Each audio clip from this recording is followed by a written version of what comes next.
This is Professor Andre Village. I'll be talking about mindfulness. So, what is the definition of mindfulness? We have different versions and ways to relate to it. As John Kabat-Zinn said, the awareness that emerges through paying attention on purpose in the present moment and non-judgmentally to the unfolding of experience moment by moment. So, we want to think about awareness being centered in the moment, present on what's happening now, not being stuck in the future or the past. Mindfulness has a great purpose in our everyday existence to get us present to where we are, what we're doing, and what we need to accomplish that day. Most of us spend each day having silent conversations with ourselves. Mindfulness is thus a kind of listening. So oftentimes we have this voice that goes on, these things that we say to ourselves. When we're mindful, that can be silenced. It is a kind of mental exercise for the mind, much like physical exercise for the body. It is just as important for us to exercise our mind as we do our body. That's why mindfulness is so key in creating overall balance. What is mindfulness and meditation? There's formal and informal practices. Everybody can find what works for them. Silent retreats, practicing at home or practicing while traveling or being at work.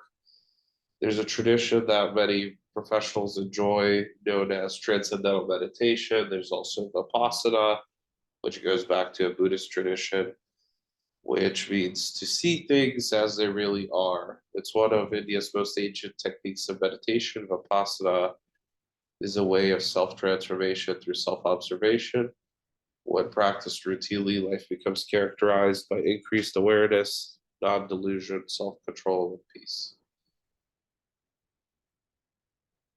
There's also focused attention where the individual may focus a particular attention on a spot or a rock or a tree while meditating. There's also open monitoring and mindfulness based stress reduction. And mindfulness based stress reduction uses a combination of mindfulness meditations, body awareness, and yoga to help individuals become more mindful. So, why? Why do individuals practice mindfulness? Why is it even important? How does it change the brain and us as individuals?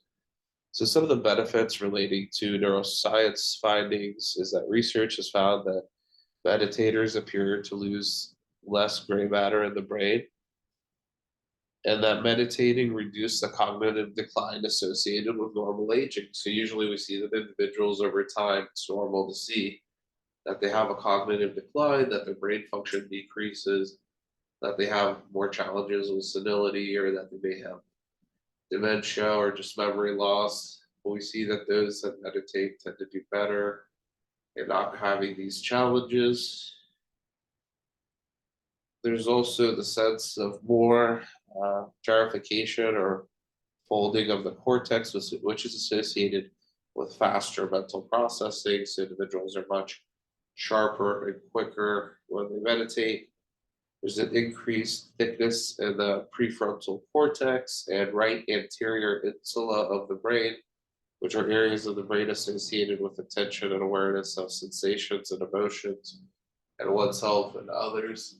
So people become more compassionate, they become more tied into their feelings and understanding a sense of connectedness with others. Meditators who have practiced 5 years or more have significantly larger volumes of gray matter in the hippocampus, an area crucial to memory and learning, so they tend to perform better academically. Much, much more. There are now hundreds of studies showing the benefits of meditation and mindfulness, which show that it can help with addiction, depression, and anxiety. And for many individuals, having the opportunity to use mindfulness can help with overall feeling better and not allowing for anxiety and depression to control their everyday experience, and also the avoidance of having addiction become a habit. Why does it help by reconnecting the body? Mindfulness of the body is an experience we have that is rooted in the body, and contacting the experience will help us feel more grounded, aware, and alive. It is also a way of knowing ourselves, who we truly are. We are partly whatever is going on in our bodies, insides of dissociation from the body or the mind body split can result in obsessive thinking, judgmental thinking, or behaving, distracting or numbing, or speeding and rushing. So, to have greater control of our body, it helps to start with the mind and be more mindful. Consequences of disconnection from the body. So, if we're not in tune with the body and if we're not taking mindfulness practices, we often feel more fatigued. It takes a lot of energy to keep shutting off a part of ourselves. We can have chronic anxiety if we feel disconnected from the body, feeling cut off from love, power, or body signals, confined in a small identity, a limited sense of self, a loss of vitality, chronic pain, and stress related to conditions such as fibromyalgia or body pains. So, having this disconnect with the body and being out of touch with it can have physical ramifications. How to reconnect with the body using mindfulness. Notice when time traveling, predicting, and mind reading come back to the present moment. Pause, become aware of what is happening in our body instead of getting lost in our reactive thoughts, emotions, and actions. You can then instead relate differently to your experience and act rather than react. So, being in a position where you can be more conscious of the actions you're taking. Body scan helps to reestablish contact with the body, to reconnect the conscious mind to the feeling states of the body, to feel more relaxed and more at home in our bodies. Adopt helpful attitudes in our mindfulness practice, adopt certain attitudes of non judging of ourselves or others. Patience, having a beginner's mind, trust, non striving, acceptance, and letting go. There's different methods, so it's important to practice. Let's practice. Focus attention using your non dominant hand. Notice what it feels like. Stay present. Focus attention. Look at your senses. What do you see, hear, feel? The temperature, the smells, the sounds. Focusing on breath, counting to 10, in and out breaths. Notice when your mind goes somewhere else and bring it back to the breath.